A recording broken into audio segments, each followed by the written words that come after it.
en la vía.cr son responsabilidad exclusiva de sus autores y no necesariamente compartidos por este medio.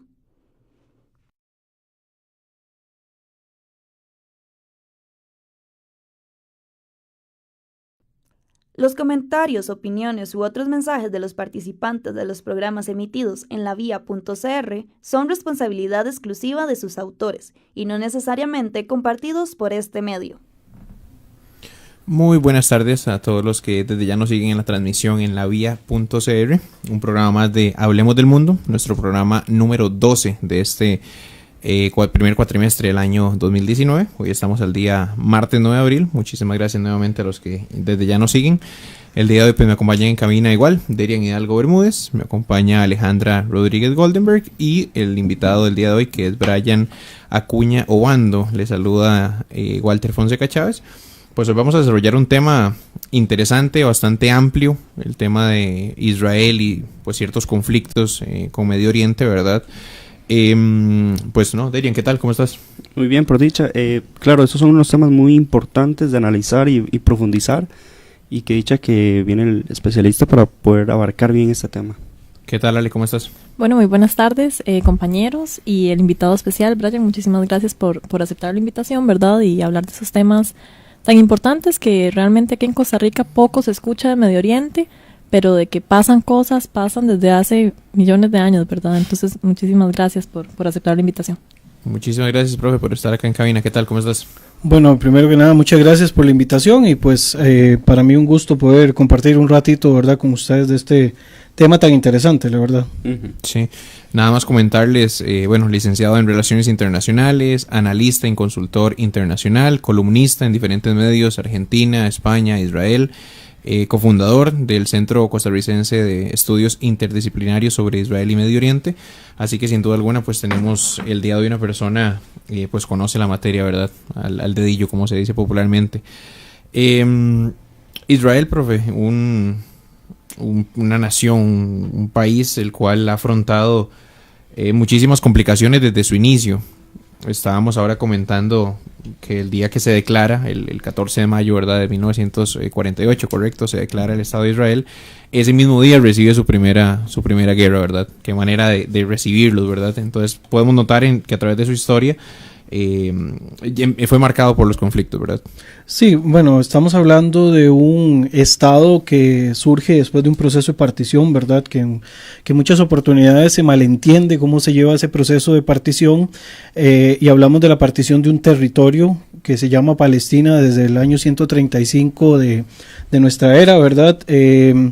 Pasa este territorio por una serie de imperios y de grupos que lo van a administrar, entre esos los otomanos, que pierden el territorio después de la Primera Guerra Mundial, así como otro montón de territorios que posteriormente van a dar al pie de la independencia de varios países, ¿verdad?, que tenemos en la actualidad, digamos, lo que conocemos actualmente como Jordania, el Líbano actual, Siria y demás, son parte de estos procesos de descolonización que en algún momento se presentan, y el territorio que en algún momento se denominó la Palestina otomana pasa después de la Primera Guerra Mundial a manos de los británicos, un fideicomiso que se va a llamar Mandato Británico de Palestina, que después de 1922, ¿verdad?, se da por decirlo así, una primera división que es la que da pie a la creación de Transjordania, y ya es respecto a los conflictos que hay entre las dos poblaciones mayoritarias de la zona que se va a ejecutar, digamos, ese posicionamiento de partirlo una vez más y conformar dos estados, que acá sí también cabe aclarar de que no es que las Naciones Unidas crean dos estados en el territorio, sino que proponen un proceso de partición que se supone iba a terminar en mayo del 48 con la creación de dos estados. Un elemento que muchas veces se menciona es decir que las Naciones Unidas crearon a Israel. En realidad las Naciones Unidas ni siquiera sabían cómo se iba a llamar este estado, porque el estado, el nombre se lo va a poner al final de cuentas la población que habita ahí. Entonces podríamos decir que ese territorio, así como en algún momento una parte deja de llamarse Jordania, en algún momento deja de llamarse Palestina, para convertirse en Jordania, en otro momento deja de llamarse Palestina, otro de sus segmentos, para convertirse en el Estado de Israel. Después vamos a tener la primera guerra, que es la guerra del 15 de mayo de 1948, que se va a extender hasta 1949, cuando se firma la famosa línea de armisticio, y ahí podríamos decir que la propuesta inicial de 1947 del plan de partición desaparece por completo, ya que el territorio que en algún momento tenía que dar pie a la creación de dos estados, un estado judío y un estado árabe, como estaba planteado en la resolución 181, va a quedar una parte del territorio en manos de los transjordanos en ese momento, quienes además se anexan el territorio, aunque esta anexión es solo reconocida por Pakistán y Gran Bretaña, y por el otro lado se crea un tipo de fideicomiso o de administración por parte de Egipto, ¿verdad? El resto del territorio queda en manos de Israel, y esto, digamos, va a ocasionar que la propuesta inicial desaparezca en su forma más esencial, ¿verdad? Sí, esa primer guerra, podemos llamarla de esa manera, árabe-israelí, básicamente es por una oposición de los países árabes de que llegue un nuevo estado, ¿verdad?, judío, ¿verdad? Básicamente, desde el contexto, eso es lo que podemos denotar como causa, ¿verdad? Vamos a ver, la siguiente pregunta creo que se ha debatido mucho. ¿Fue inteligente el colocar un país judío en medio de vecinos árabes? ¿Cómo lo ves desde su punto de vista, profe? Bueno, podríamos decir que como inteligente, pues no creo que fuera ese el punto inicial. Hay quienes plantean de que de alguna manera la creación de un estado no árabe dentro de la zona, no árabe no sería el término correcto, sino no musulmán, ¿verdad? Porque en realidad creo que ahí la dicotomía más fuerte tiene que ver con la diferencia religiosa y no étnica, ya que hay judíos de origen árabe, por lo tanto la dicotomía pasa por otro lado. Hay quienes hablan de que hubo una posición favorable por parte de Gran Bretaña para crear un tipo de estado tapón por medio de una agrupación judía asentada en la zona. Yo creo que la situación obedece a otras circunstancias, ¿verdad? Los judíos venían retornando a ese territorio desde ya hace algunos siglos y con mucha más fuerza desde el siglo XIX y principios del siglo XX, ¿verdad? Un elemento que quizás va a darle mucha más fuerza a este carácter, bueno, va a ser primero la Declaración Balfour del año 1917, ¿verdad? Y posteriormente también el tema de la Segunda Guerra Mundial, que esto va a generar un detonante. No vamos a decir de que esa es la causa única, ¿verdad? Porque no podríamos decir de que el Holocausto, la Shoah, haya sido el elemento más fuerte que haya ocasionado el establecimiento de un Estado judío, pero sí podemos decirte que le dio un impulso bastante considerable. En cierta manera, podríamos pensar de que la idea inicial de los países árabes era que existiera una gran masa, ¿verdad?, conformada con la gran nación árabe. Eso era parte del sueño del movimiento panarabista. De alguna manera lo que se les dio fue un resquebrajamiento de todo el territorio, ¿verdad?, y se fueron creando nuevas realidades nacionales, que de hecho anteriormente la identidad árabe era como muy étnico-lingüístico, ¿verdad?, asociado que todos son árabes, entonces todos como que comparten ese ideal similar, ¿verdad? Ya posteriormente vamos a tener este problema de que al surgir un Estado judío va a chocar con la diferencia de que la mayoría de los estados de los alrededores son judíos, quizás exceptuando el caso del Líbano, de que el Líbano inicialmente era una mayoría o una población importante cristiano-maronita, ¿verdad? De ahí en fuera, digamos, van a haber diferentes casos de dicotomías dentro de la situación de Medio Oriente. Intentando llevar un orden cronológico, tal vez nos puede desarrollar el tema de la guerra del Sinaí. Bueno, sí, básicamente, antes de eso sí quería hacer una pregunta para no salir tanto del contexto. Cuando, digamos, los estados árabes deciden atacar a Israel, ¿verdad? Que realmente fue una sorpresa que el pequeño estado, ¿verdad?, judío pudo, o sea, no lo destruyeron totalmente. ¿De dónde Israel, siendo un estado tan pequeño, pudo... Y nuevo, ¿verdad?, siendo uno del primer día que lo atacaron, ¿cómo pudo sobrevivir a esto? ¿De dónde...? El financiamiento. Exacto. ¿Y bueno, en realidad el tema de las armas, ¿verdad?, que es una pregunta que siempre surge, ¿de dónde la saca? Es muy interesante, porque cualquiera pensaría, Estados Unidos, ¿verdad? Es como la palabra que se nos viene a la mente cuando pensamos en los aliados de Israel. Y curiosamente las armas que Israel consigue para esa primera guerra las consigue a través de Checoslovaquia, que era un país socialista, ¿verdad? También pensar de que uno de los primeros que aprueban o que apoyan este plan de partición del 47 es la Unión Soviética. Los soviéticos también veían con buenos ojos la existencia de un Estado judío ahí, ¿verdad? Porque muchos de los judíos que habían huido de Rusia, de la Unión Soviética en algún momento, se asentaron en esas zonas. De hecho, las primeras granjas comunitarias se inspiran en el modelo socialista, ¿verdad? Entonces, muchas de las armas que Israel consigue, al final de cuentas lo hacen a través de Checoslovaquia, y algunas de las personas que ya vivían en Israel, ¿verdad? Fueron personas que lucharon en la Segunda Guerra Mundial, o sea que tenían cierto conocimiento en la parte estratégica, lo cual en cierta manera les ayudó. Además, que se dice de que los estados árabes, si bien eran más en número, no estaban muy bien coordinados entre ellos, ¿verdad? O sea, había mucho desorden, y eso generó de que los intereses de uno, al final de cuentas, pues no surtieran efecto, perdón. Ese sería el detonante para los palestinos, que en ese sector haya una población no Israel, sino judía, o principalmente era por el territorio, o la pérdida del territorio, o por la entrada de una población con una religión distinta. Ok, para hablar ahora en el caso de palestinos, si nos damos cuenta, la mayoría de las resoluciones después de 1948, hablemos de la resolución del 49, que era de las líneas de armisticio, posteriormente hablemos de la guerra del Sinaí, yo me imagino que después hablaremos un poco de la guerra de los 6 días, etcétera. Sí. En la mayoría de las resoluciones no se habla de palestinos como población, digamos, nacional del territorio, sino que se habla de la zona de Palestina como territorial, ¿verdad? No hablamos todavía de conflicto palestino-israelí, quizás hasta esto se empieza a fortalecer con la aparición de la Organización para la Liberación de Palestina en el 64, y quizás se da con más fuerza después de la pérdida de la Guerra de los 6 días, que es cuando se dice, que es en la del año 67, que es cuando se dice de que el espíritu del panarabismo, que es el movimiento nacional árabe, se ve fracasado con respecto a los conflictos con Israel, porque no esperan, es decir, si la Guerra del 48 los toma por sorpresas, la victoria del 67 en definitiva les da una bofetada de realidad que les empieza a dar a entender de que no hay una vía militar para poder ganarle. Entonces, a partir de ese momento se empieza a impulsar una agenda palestina, y esto lo vamos a ver con mucha más fuerza a partir de la firma de los acuerdos de Camp David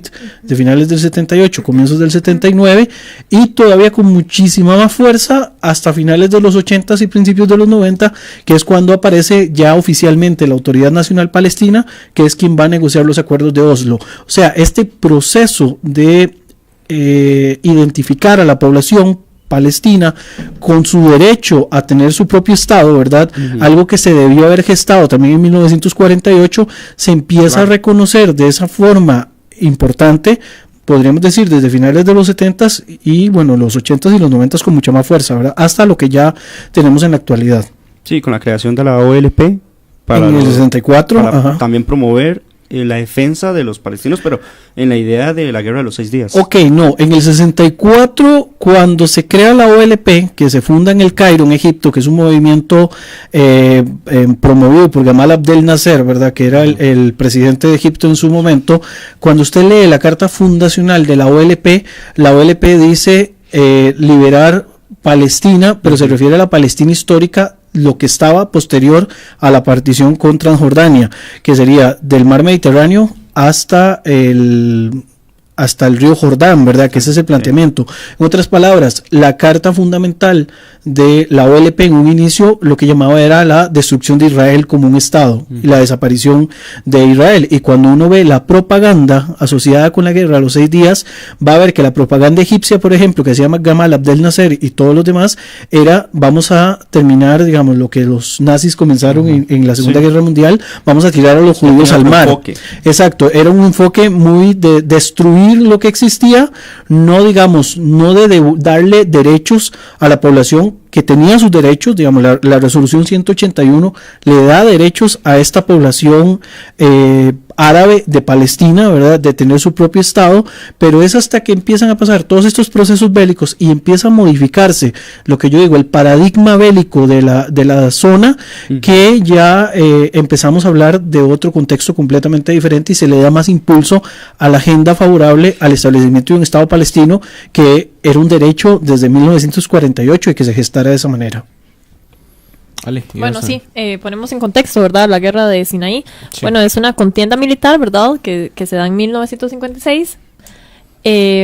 Básicamente sobre el territorio egipcio, porque la guerra inició básicamente cuando el gobierno egipcio, tras su independencia, decide o quiere nacionalizar el canal Suez. Que esto obviamente afectaría a Inglaterra y a Francia económicamente. Entonces, ahí se da la guerra. Sin embargo, los egipcios logran ganarla, por decirlo así, que también esto es lo que deja mucha duda. ¿Cómo siendo Francia e Inglaterra potencias, digamos, cómo es que Egipto le gana, ¿verdad?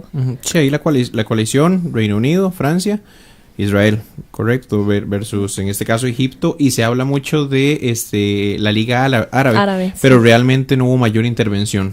En el tema de la guerra en el Sinaí, la intervención principal que podemos darle es la de las dos grandes potencias de ese momento, ¿verdad? Estamos hablando de Estados Unidos y la Unión Soviética. Entonces, técnicamente ellos amenazaron, o el conflicto se detiene y regresamos a una situación anterior, o se va a desatar una tercera guerra mundial. Esas eran, digamos, las palabras. Sí. No sé hasta qué punto podríamos decir que la gana Egipto, ¿verdad? Porque al final de cuentas, pues Suez sigue siendo un canal interoceánico para todos los países. En el caso de Israel se incorpora en este conflicto por dos razones. Primero, porque desde el Sinaí se mandaban lo que se llamaban los fedayines, que eran estos grupos armados que hacían atentados a lo interno de Israel. Y segundo, la salida del puerto de Eilat, ¿verdad? Que es una salida hacia el Mar Rojo que tenía Israel, por donde sale una parte importante de su comercio. Entonces ese fue su interés inmediato por el cual se involucró, pero creo que ahí el peso principal, además, digamos, de las ex colonias de Medio Oriente, que eran Gran Bretaña y Francia, el peso fundamental, ¿verdad?, de las dos potencias hegemónicas, que eran Estados Unidos y la Unión Soviética, quienes advierten abiertamente, ¿verdad?, de que si el conflicto da para más, pues la situación se podía poner bastante grave, ¿verdad? Yo creo que fue una de las tantas ocasiones en que el careo entre las dos grandes potencias globales nos pusieron, ¿verdad?, bueno, pusieron al mundo, en ese entonces no estaba todavía, pero nos pusieron el mundo de cabeza, ¿verdad? Bastante peligrosa la situación. Profe, podemos denotar en las guerras realmente lapsos cortos de guerra, la de los 6 días, luego tenemos una de 9 días, tenemos una que un poquito más de un año. ¿Qué marca que las guerras realmente sean tan cortas? Creo que, de nuevo, o sea, juega mucho el rol del tiempo en el cual estábamos en plena Guerra Fría. Había mucha presión por parte de las grandes potencias y los organismos internacionales, principalmente la ONU, ¿verdad?, que trataba como de apaciguar, y para eso era para lo que se creó, ¿verdad?, las Naciones Unidas. Creo que juega mucho el rol eso, ¿verdad?, del tema de las dos grandes potencias que se metan. De hecho, cuando hablamos de la Guerra de los 6 días, en el momento en el que Israel logra unificar Jerusalén, que es uno de los últimos grandes pasos que da, Israel se aprovecha de que se está apenas discutiendo el alto al fuego, ¿verdad? Entonces los estrategas de Israel dijeron, esta es nuestra oportunidad, aquí podemos llegar, entrar, ¿verdad?, tomar la parte oriental de Jerusalén, que en ese momento estaba en manos de los jordanos, unificamos la ciudad y luego le ponemos fin al conflicto, ¿verdad?, tal y como al final de cuentas ocurrió. La Guerra de los 6 días creo que estratégicamente hablando ha sido una de las guerras más exitosas para Israel, ¿verdad? Y esta también cambia mucho el paradigma del conflicto, porque en la guerra del 48 la situación era pobrecito, se acaban de salir del holocausto y ahora se van a meter en otro holocausto, ¿verdad? Bueno, la sorpresa que se da en esa primera guerra, pero la guerra del 67 sube un montón la moral del ejército de Israel, porque desde la vía aérea se logró un montón, ¿verdad?, de situaciones muy, muy estratégicas y se toman posiciones que son trascendentales todavía hoy, ¿verdad? Como podemos citar el tema de los Altos del Golán, que están dentro de la campaña del 67. La Franja de Gaza. La Franja de Gaza, que se toma junto con la península de Egipto, ¿verdad? Que eso es una parte importante, pensando también en la cantidad de recursos que la península tiene, ¿verdad? Que si habláramos solo de un paradigma desde un punto de vista de recursos estratégicos, yo no retrocedería, ¿verdad?, en una posición muy personal si la importancia para mí fuera tener control de recursos estratégicos, ¿verdad? Y digamos en el caso de las alianzas, que eventualmente me sirviera para ganar mi nuevo aliado teniendo yo control de recursos estratégicos tan esenciales en ese momento. Bueno, después hay lo del tratado de paz entre los dos países para poder dar este territorio otra vez a Egipto, pero con un sistema como de no al armamento en la zona, para tener más cuidado en lo que eran estos conflictos que se estaban dando entre estos dos países. Sí, de hecho que la propuesta con respecto al Sinaí fue que se convirtiera en una zona desmilitarizada, ¿verdad? Y bueno, hasta la fecha se ha cumplido. De hecho, cuando Egipto ha tenido que hacer campañas contra grupos como el Estado Islámico, que tiene también su propia célula, el Estado Islámico en la península, ellos coordinan con Israel y a través de eso ellos atacan directamente al Estado Islámico y le hacen frente, ¿verdad? Ok, ¿qué pasa con los Altos del Golán? Digamos, ¿quién? Se dice que está Siria, ¿verdad? La ONU e Israel. Sí, los Altos del Golán tienen una particularidad. Bueno, son una meseta estratégica desde donde, si se realizaban ataques en su momento, ¿verdad? Se golpeaban las aldeas que estaban en la parte inferior de las faldas de los Altos del Golán. Es una de las zonas que Israel llega a conquistar. Además, es una región que tiene afluentes de agua que nutren algunos de los ríos. De hecho, que alguna de las razones del conflicto es que en algún momento Siria quiso desviar las aguas de esa zona para que no llegara, digamos, agua a las zonas israelíes. Entonces, ahí tendríamos, digamos, dos puntos importantes: posición estratégica para ataque y también cuestión de recurso estratégico como lo es el agua, ¿verdad? Entonces, en algún momento durante la guerra de los 6 días, Israel logra tomar posesión de los Altos del Golán y se meten dentro de todo el discurso de lo que dice la resolución 242, ¿verdad?, con respecto a la devolución de territorios y regresar, se dice, a las líneas anteriores al conflicto armado, que son las líneas del armisticio de 1949, que si bien no son líneas fronterizas, sí, digamos, sirven como límite, como para trazar lo que posteriormente se va a estar discutiendo de cuáles son los territorios que le corresponderían si eventualmente se llegara a dar un Estado palestino, que bueno, creo que cada vez lo vemos más lejos, tanto por la situación de las relaciones israelo-palestinas como la propia situación interna palestina, que tiene más de 10 años de que no hay un gobierno de unidad, de que no hay elecciones en ninguna de las partes y que no hay, digamos, ninguna claridad de que esto pueda cambiar, ¿verdad?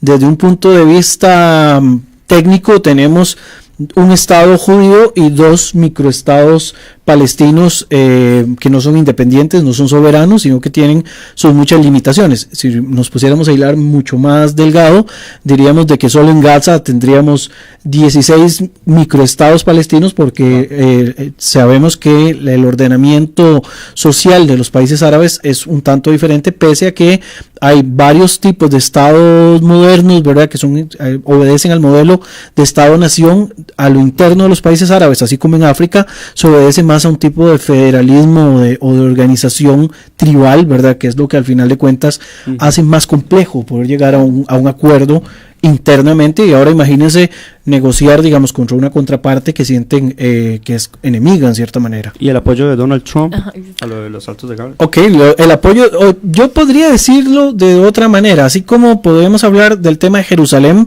que en algún momento el propio Donald Trump habló del traslado y demás. Desde un punto de vista de la realidad, no va a cambiar nada de lo que ya viene. O sea, estamos hablando de que el Golán está en manos de Israel desde el 67, está dentro de los territorios que se llaman territorios en disputa según la resolución 242. Posteriormente se va a cambiar un poco el vocablo, ¿verdad?, y se habla un poco de territorios ocupados, ¿verdad? Que es el otro término que se utiliza mucho en la actualidad.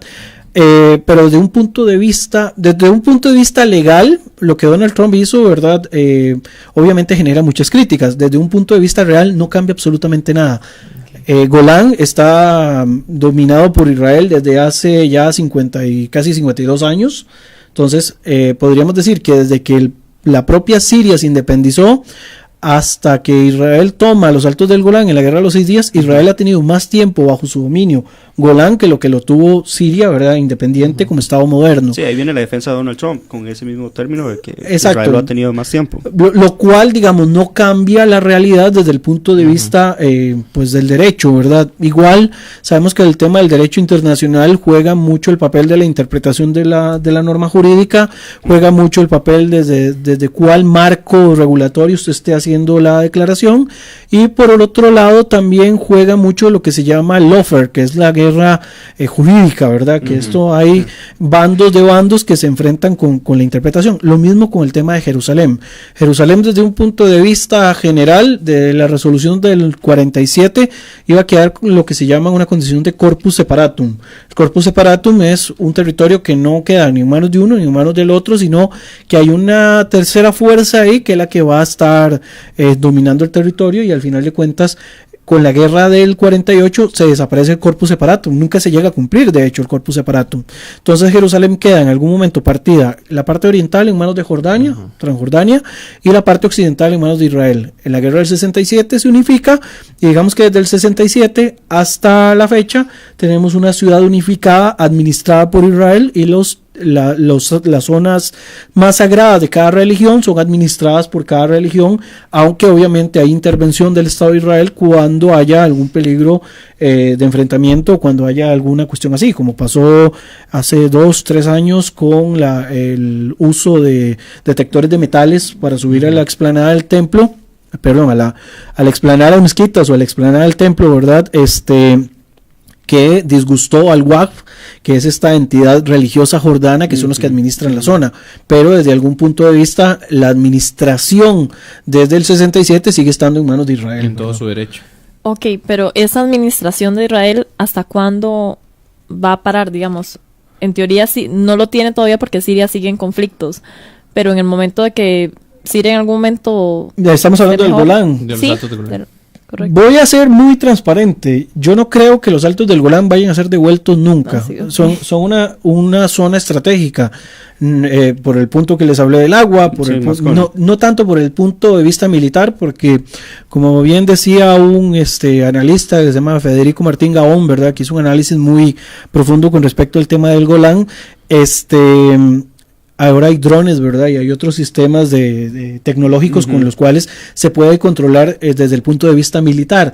Pero desde un punto de vista estratégico, Golán no va a ser devuelto. Y si bien tiene beneplácito de Estados Unidos, podríamos decir de que la discusión con respecto a Rusia ha sido con guante blanco, ¿verdad? Porque las relaciones entre el gobierno actual de Israel y el gobierno de Rusia, que Rusia es el aliado por naturaleza de Siria, no ha sido una crítica muy profunda. De hecho que hay una crítica que le hacen desde algunos países árabes a Benjamín Netanyahu, y es que él ha ido muchas más veces a Moscú que las que ha viajado a Washington. Entonces de alguna manera eso significa de que la relación entre Moscú y Jerusalén, ¿verdad? En estos momentos es pues bastante abierto el diálogo, ¿verdad? Quizás no son súper aliados, pero ha logrado hablar al mismo idioma que habla el presidente Putin, ¿verdad? Entonces de alguna forma hay cierta tolerancia con respecto a las acciones que el gobierno de Israel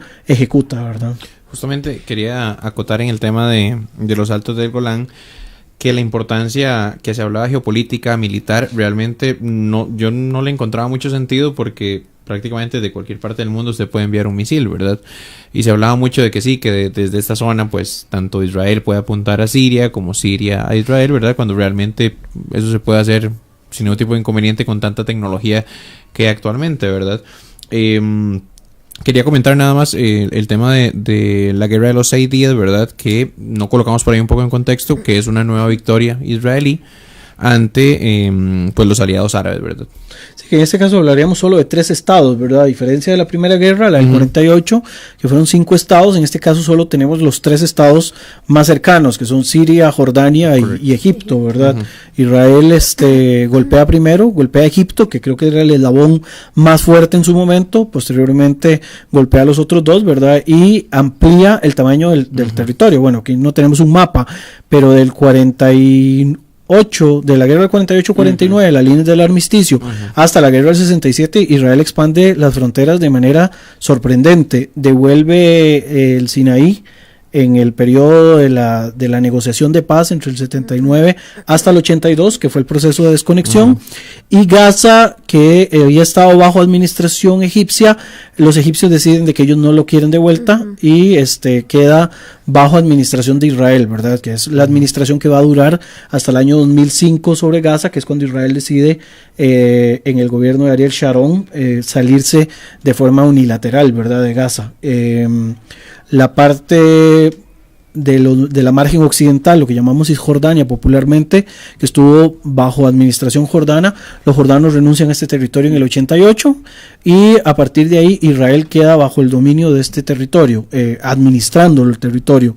Entonces podríamos decir que desde un punto de vista legal directamente y hablando de soberanías, los únicos territorios que podrían ser catalogados como territorios ocupados como por sí mismos sería Golán, que son pertenecientes a Siria, y Jerusalén por la condición de corpus separatum que nunca se llegó a realizar. Y a partir de los acuerdos de Oslo del 93 y del 95 se da un esquema de administración por parte de la Autoridad Nacional Palestina, que hay varios grados de administración, y es, digamos, esa la condición de la que venimos hasta la fecha. Se suponía que los acuerdos de Oslo tenían que dar el puntillazo de salida, ¿verdad?, para empezar a negociar un eventual estado para los palestinos, que no se ha llegado a gestar, ¿verdad?, siempre en el marco de la idea de la solución de 2 estados para 2 pueblos, ¿verdad?, que es el marco que regula este tipo de circunstancias. Comentábamos ahora antes del programa, nosotros 3,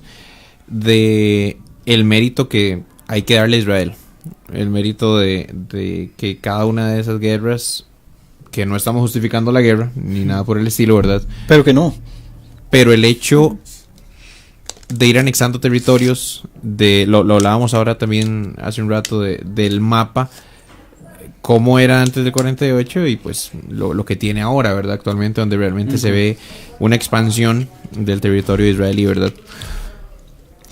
Sí, yo quería hacer tal vez una pregunta de cómo estaba en la actualidad de Israel, si realmente había tanto conflicto como incluso Derian decía, que todo el mundo piensa que siempre hay conflictos entre los 2 bandos, pero que realmente no. No, en realidad pues no hay tanto conflicto como uno lo puede ver a través de las noticias o a través de lo que los activistas de un bando o del otro a veces, ¿verdad?, exageran. Claro. Creo que hay más circunstancias mucho más sangrientas. De hecho, me llama mucho la atención y en cierta manera pues me incomoda cuando se intenta utilizar no sé, frases como holocausto, como genocidio, como masacre, como apartheid, ¿verdad? En esta situación entre israelíes y palestinos. Es una cuestión más de uso de la semántica desde un punto de vista de la manipulación, ¿verdad?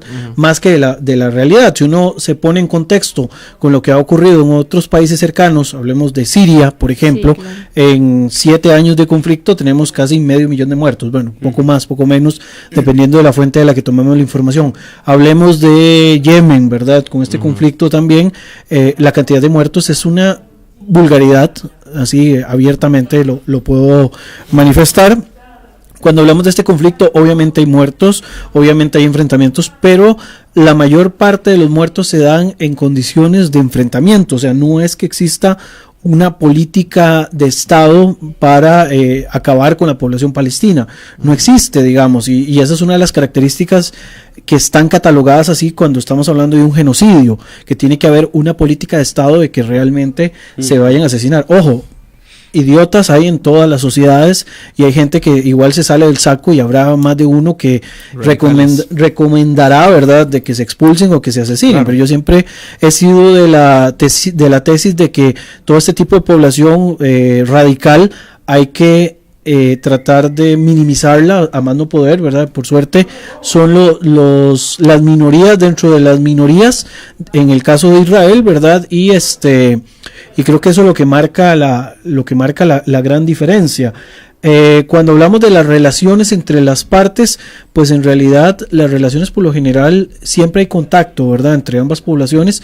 Quizás en algunos lugares más que en otros, pero la situación en el terreno es muy muy distinta de lo que generalmente pensamos. Nosotros pensaríamos de que ahí por día matan 100 personas, 300 claro. personas, y la verdad es que no es así, ¿verdad? Mueren más personas en este país en accidentes de tránsito durante un año que lo que ocurre allá directamente en conflicto. Y bueno, y si pensamos desde un punto de vista de territorios, sí podríamos pensar de que hubo una expansión del 48 al, no sé, 49, pero si nos ponemos a pensar cuál era la situación del 67 a hoy, si el tema fuera meramente territorial, el conflicto se habría resuelto hace por lo menos 50 años, y yo creo que han pasado más de ese periodo y el conflicto no ha llegado, digamos, a tener una solución, porque la dicotomía o el enfoque real por el que se da el conflicto va más allá de un simple tema territorial.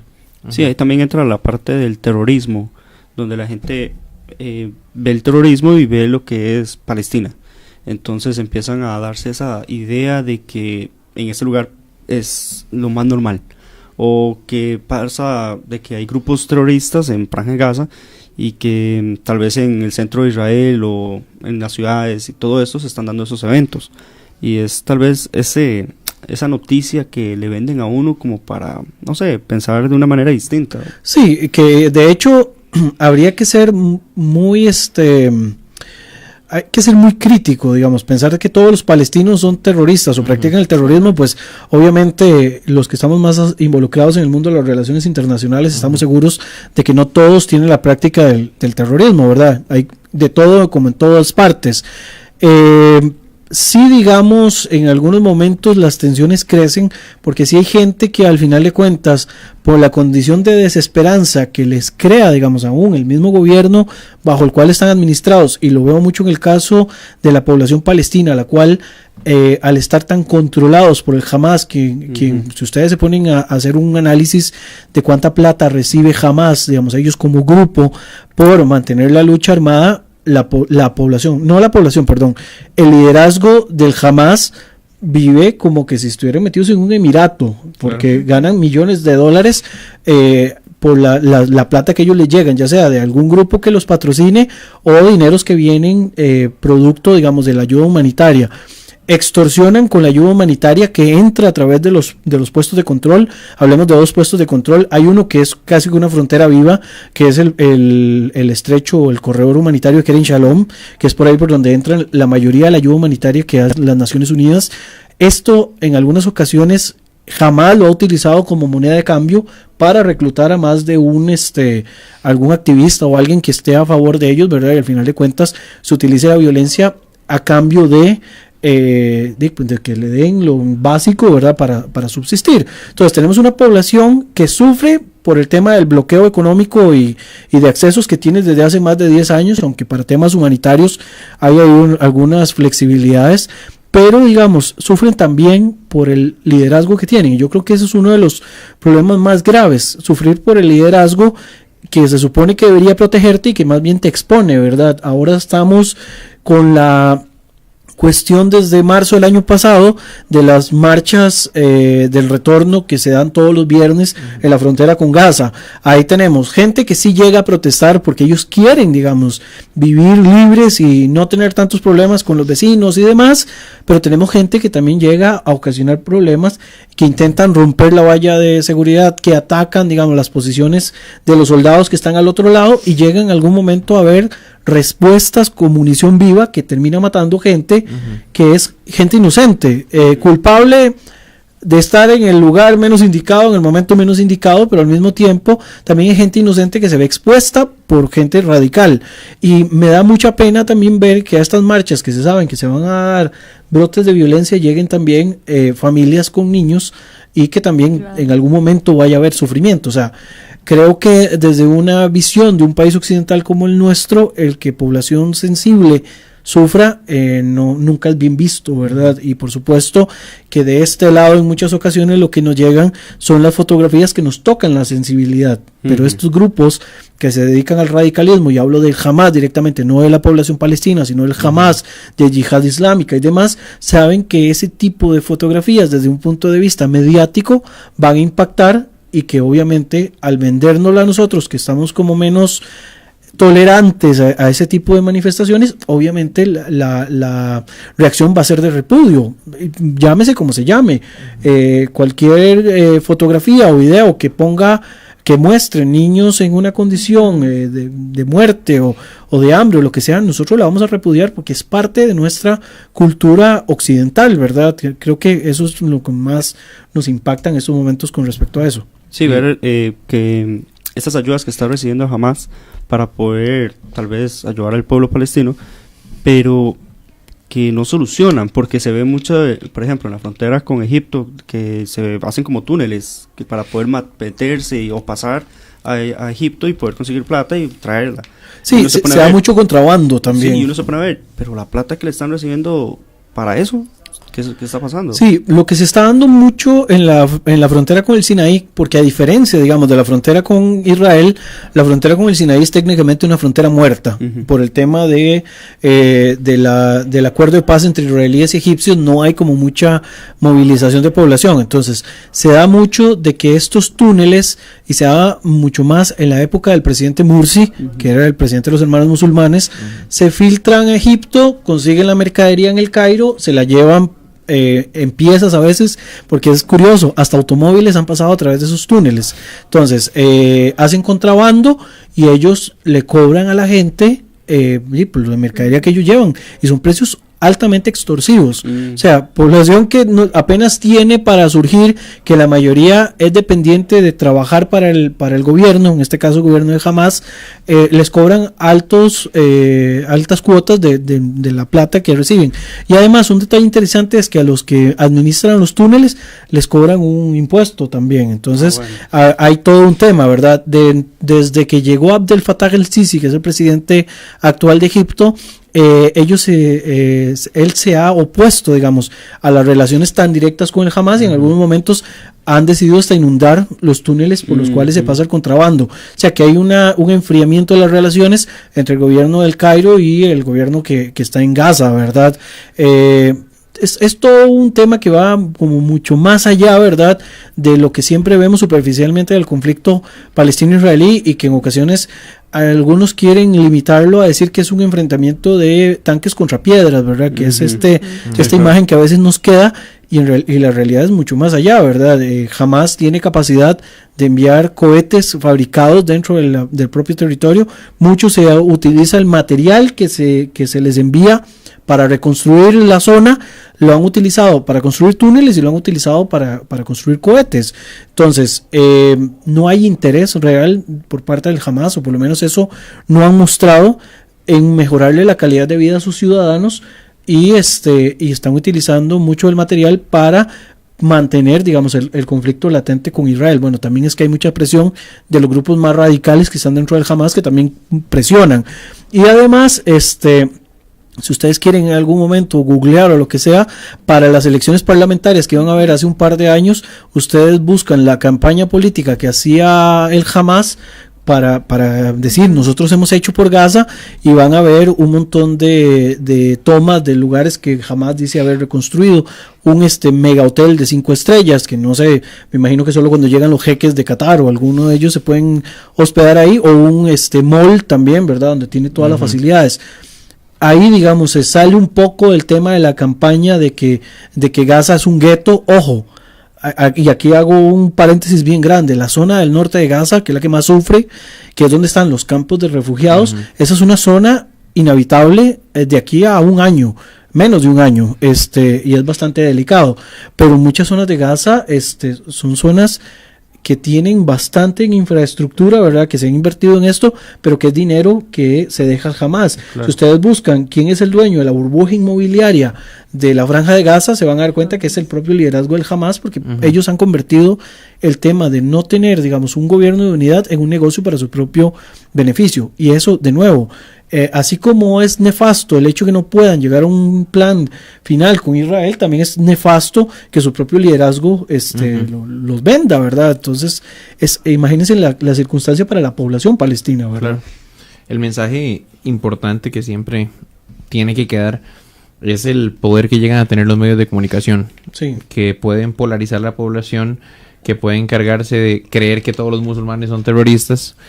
Y es un tema bastante delicado que hay que prestar muchísima atención y no dejarnos llevar por los medios de comunicación, verificar fuentes, buscar videos, buscar información, porque siempre hay que ver la otra cara de la moneda, ¿verdad? Bueno, nosotros, ¿verdad? Que estamos como en ese campo, pero las personas que tal vez nada más escuchan la noticia y se quedan con eso, ahí está lo malo de los medios, ¿verdad? La mala información que dan y las personas y la educación que no instan a seguir buscando y a ver en serio el problema en sí. Recuerdo que nos comentaba Andrés ayer, que recientemente visitó Israel, donde él nos asegura que conviven palestinos, conviven israelíes sin ningún tipo de inconveniente. Hay personas radicales, pues como en todo. Claro. Acá podemos encontrar personas también radicales, ¿verdad? Entonces, de eso se encargan los medios de comunicación, de polarizar. Es totalmente un negocio, ¿verdad?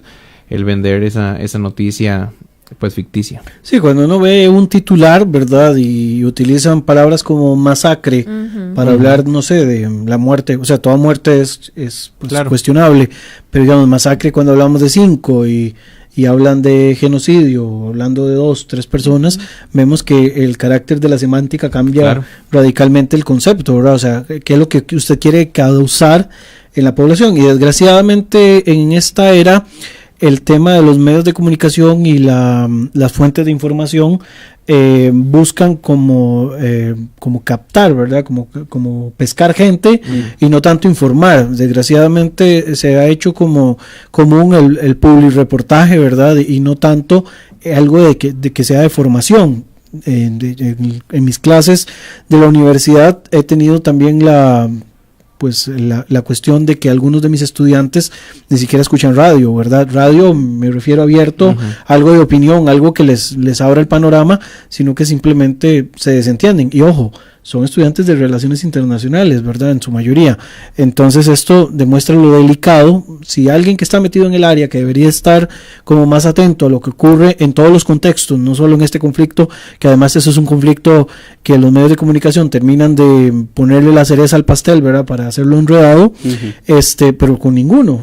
Para nada, digamos, la gente en la actualidad no se informa y se dejan llevar por lo que dice el titular y las primeras 2 líneas de la nota, cuando mucho, y si no solamente por lo que dice el titular, y ya con eso creen que son especialistas en una materia, ¿verdad? Claro. Y esto es lo más grave de todo el asunto. Lo vemos muchísimas veces en clases. Cuando hablemos de noticias, ¿qué noticia? Pues no, la noticia, vamos a ver, con poco fondo, la noticia pues que más vende, y no nos vamos al detalle, ¿verdad? A leer la información de manera objetiva, de manera clara. Como menciono siempre, de diferentes fuentes, que eso es lo más importante. Podemos encontrar una versión en CNN y otra totalmente distinta en BBC, ¿verdad? Y no leemos, por ejemplo, periódicos de Medio Oriente. Realmente es poco lo que se lee. Es más bien, iba a preguntar al profesor Brian que si hay algún tipo de charlas que se hagan aquí en Costa Rica acerca de Medio Oriente, incluso en la universidad. Bueno, que yo haya visto, pues sí hay, digamos, en algunas universidades. Lo que pasa es que tenemos de nuevo el problema, como es Medio Oriente, tenemos un problema de sesgos, ¿verdad? Claro. Entonces no vamos a tener mesas redondas de exposición y de confrontación para tratar de llegar a ver las 2 caras de la moneda, sino que tenemos mesas cuadradas, ¿verdad? Mesas donde todos los que están discuten exactamente la misma posición, comparten la misma posición y están desde un lado o del otro. Ojo, yo estoy completamente seguro de que uno toma partido a favor de un lado más que del otro, pero esto no nos resta la posibilidad de que podamos ser un tantito objetivos y críticos de nuestra propia visión, ¿verdad? Yo podría, digamos, estar a favor de un lado y ser crítico al mismo tiempo, que esto no me quita nada, ¿verdad? Así como en mi familia, yo puedo querer mucho a mi familia, pero de vez en cuando, y las familias también cometen cosas incorrectas, así como uno mismo lo hace. Entonces, creo que hay mucho que trabajar, no solo aquí en Costa Rica. Creo que esto es un asunto generalizado a nivel global cuando se habla del Medio Oriente, porque la mayoría de los conflictos en Medio Oriente son conflictos intratables o imposibles, ¿verdad? Son de esos conflictos que al final de cuentas generan tantas pasiones que resolverlos o hacer una propuesta va a jalar más el sesgo y el corazón que la objetividad de querer dejar algo. Y yo creo que lo que podemos lanzar más bien es como un reto, ¿verdad? Tanto para los que escuchan como para ustedes que están como comunicadores de algo tan importante, de poder crear un poco más de conciencia. Claro. Y creo que con respecto a Medio Oriente, más que hablar de los conflictos, tendríamos que hablar ya de las soluciones. Tenemos más de casi 100 años, ¿verdad? Desde Sykes-Picot y desde terminada la Primera Guerra Mundial, que pasamos hablando de los conflictos, y yo creo que ya va siendo hora de ir hablando de soluciones, de ir saliendo un poco de esa zona de confort, de hablar de que fulano no se lleva con sutano y por eso se matan entre ellos, o dejar de pensar de que todos los conflictos en el Medio Oriente están relacionados con la tenencia de recursos estratégicos, ¿verdad? Cuando el Medio Oriente es mucho más complejo que eso, donde tenemos no solo potencias hegemónicas en la zona, sino que también tenemos potencias regionales. ¿Cuántos mencionan en la actualidad, cuántos profesores mencionan en la actualidad que además, digamos, de Estados Unidos, China y Rusia, que son los tres grandes hegemones, en el Medio Oriente interactúan potencias regionales como Irán, Arabia Saudita, Turquía, ahora Siria, que no es una potencia, pero es un punto de quiebre en la actualidad, Israel, ¿verdad? Egipto, son países que en estos momentos tienen un peso importante en la situación del Medio Oriente y que pocas veces se menciona. O sea, que lo que se hace, el propio caso de Israel. Israel es un país mucho más pequeño que El Salvador en cuanto a territorio, casi como 1 millón y resto de personas más que en El Salvador, pero está catalogado actualmente como una nación innovadora, ¿verdad? Se le llama una Startup Nation, que mucho tiene que ver con la política militar, ¿verdad? O la referencia a que si pierde una guerra con los vecinos que tiene, probablemente sea la última guerra. Entonces no hay como muchas probabilidades de perder. Entonces eso ha hecho de que Israel sea uno de los países que más genera innovaciones y que genera aplicaciones y otro montón de cosas que no son solo de uso israelí, digamos Waze, Messenger, un montón de estas aplicaciones son de origen israelí y nosotros las utilizamos todos los días sin saber de que tuvo un origen, no sé, en un café o en un bar de Tel Aviv, por ejemplo. Entonces son muchos temas que no se tocan de Medio Oriente, y de Medio Oriente se habla solo de conflicto y no se toca, digamos, como el aspecto humano. Y además, cuando hablamos del Medio Oriente, ¿cuánto hablamos en la actualidad de los kurdos, por ejemplo? Se habla muy poco. Creo que aquí en la universidad solamente el profesor Barrios, ¿verdad?, en algún momento hablaba de los kurdos. Claro.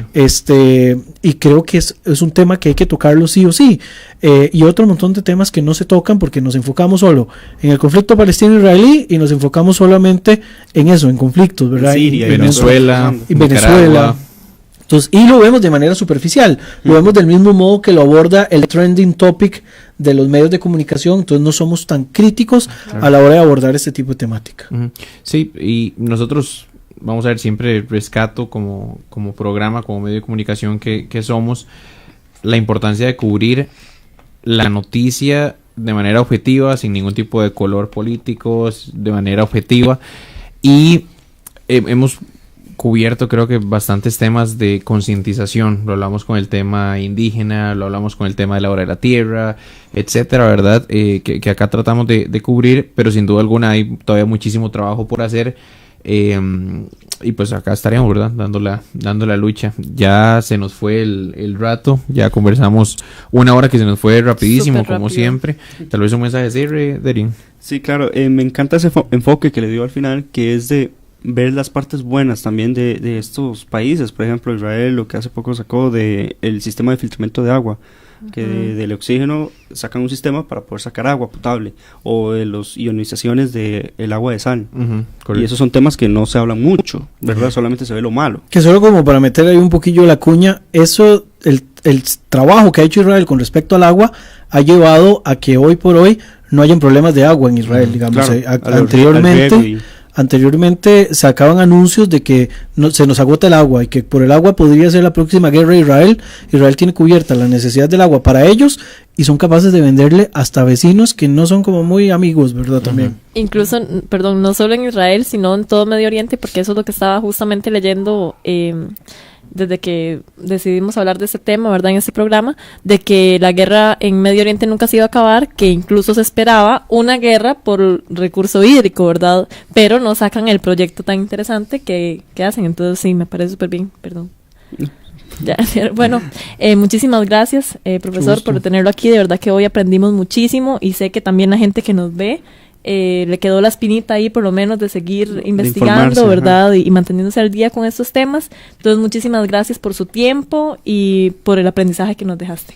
No, con mucho gusto, de verdad, quedamos a la orden. Espero que no sea la última vez que me inviten. Procuro no llegar tan tarde a la próxima. Muy agradecido con el espacio y la verdad que creo que la parte más importante del trabajo que están haciendo es el proceso de concientización, ¿verdad?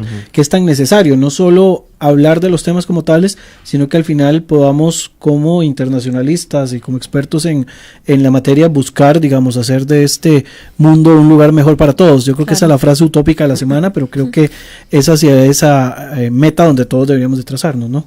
Siempre hablamos, profe, de cambiar nuestro metro cuadrado. Así es. Cambiar la comunidad y así, pues un mundo mejor.